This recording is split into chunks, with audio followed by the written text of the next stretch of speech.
শুধু আদা জিরা আর ধনেপাতা দিয়ে ফুলকপি আর টমেটো দিয়ে পার্শে মাছের ঝোল। আসলে আমরা যত সহজে ভিডিওটা দেখাই অত সহজে কি আমরা করতে পারি? আজকাল রান্না করতে গেলে ভিডিও করতে হয়, আর ভিডিও করতে গেলে রান্না করতে দেরি হয়ে যায়। এই তো পার্শে মাছের ঝোল করছি, হালকা পাতলা। পার্শে মাছটা আগে ভেজে তুলে রাখলাম।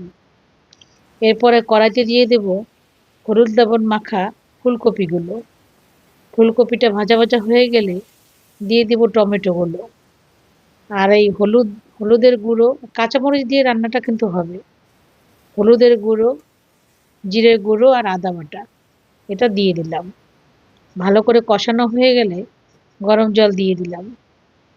তারপরে মাছগুলো দিয়ে দেওয়ার পরে ঝোল ফুটে উঠলে কিছুক্ষণ রাখবো ঝোল ফোটার পরে। তারপর দিয়ে দেবো ধনেপাতা। এখানে কিন্তু টমেটোটা দেওয়া হয়েছে কাঁচা পাকা টমেটো, এটার স্বাদ বেশি, একদম গ্রাম থেকে আনা। দারুণ হয়েছে খেতে। নামিয়ে নিব। কি সুন্দর হয়েছে কালারটা দেখো।